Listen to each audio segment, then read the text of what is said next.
Hey everybody, YTPD here. Just going to show you a quick little mod spotlight. This mod is called Dora the Chunk Explorer, and it's by Oeniehead.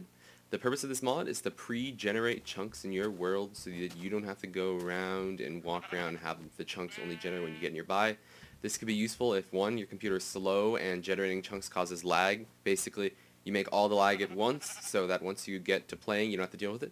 Second, if you have a custom map renderer, a custom terrain generator, and you want it to work on SMP, instead of having to fly around every single chunk that you want for SMP so that it generates the right terrain and doesn't generate the wrong terrain when you switch it over to SMP, this thing will generate it for you so you can sit back and be lazy. There are two ways to make the block that's required for this mod.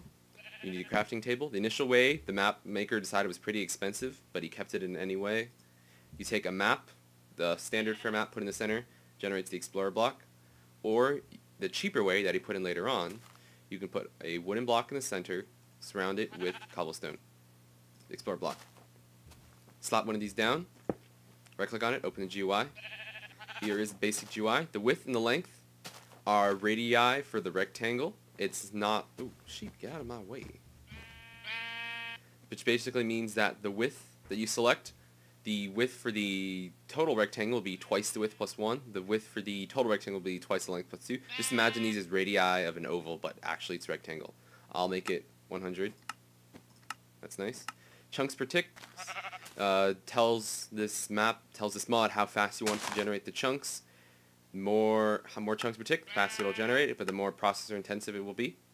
You can actually leave this mod on while playing Minecraft, so if you want to play Minecraft and you don't want, unless your computer is super powerful, you'll probably want it to be a low number. But if you're not playing Minecraft, you can leave it to a high number.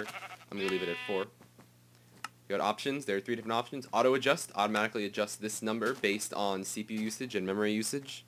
It's in beta right now, so the guy doesn't recommend doing it unless you've tried it and it does work, but if it doesn't work, then the guy recommends turning it off. Enable chunk flushing has to do with CPU and thread management. I don't know much about computer hardware and the way the Minecraft works on it, so if you want to learn more about that, you can check out the thread, but he recommends leaving it on. Cast chunks keeps the chunks that the mod generates in the loaded memory. See, whenever you leave a chunk, whenever you get far enough away from a chunk in Minecraft, it unloads itself in the memory so it doesn't hog up memory, and once you get close by, it reloads itself.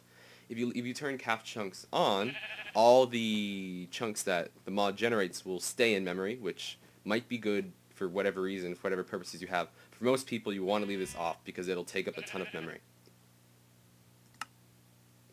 And then you click start when you want to begin. I'm actually going to cut the video at this point because Fraps, which I'm using to record, is very CPU intensive, and I have a feeling that this mod is also quite CPU intensive. And so I have a feeling that running both of them will not be good for my crappy computer. So I will be right back when the mod finishes doing its work. Okay everybody, I'm back and the thing is finished. I turned it to 3 while I was working. And this is what the menu looks like when it's working. You can go to the options. Note that all of the options are changed, or I guess it reset because I finished. But all of the options were changeable as it was doing its work. So if you decided, oh, I want it to be a bit bigger than I initially specified, you can actually change it as you go. Actually, no, you cannot change that, but you can change the speed and you can change the custom options. You can't change the size, though, after you start. And so it is done. That is the mod. You're probably thinking, wait, I've been gypped. How do I know this mod did anything at all? Well, there's no obvious way for me to prove that this mod did anything, because, I mean, I can run out and show you guys the chunks that were generated, but seeing as Minecraft will have to load them because I didn't cache them all to memory, it'll look, for the most part, the same as if they never existed in the first place. I will say, though, that the file size for this map jumped from somewhere a little bit under 3 MB, which is around the normal file size for maps when they're first started, to around 70 MB. That's quite a big change, and that's probably because of the generated chunks. So, if you wish to test out this mod for yourself, or if you wish to talk to the mod maker, Oeniehead, about anything that makes this mod work, and how it works and stuff like that, free to check out the forum post into the description, which will house a download link to the mod. And until next time, this is YTPD signing out. Bye, everybody.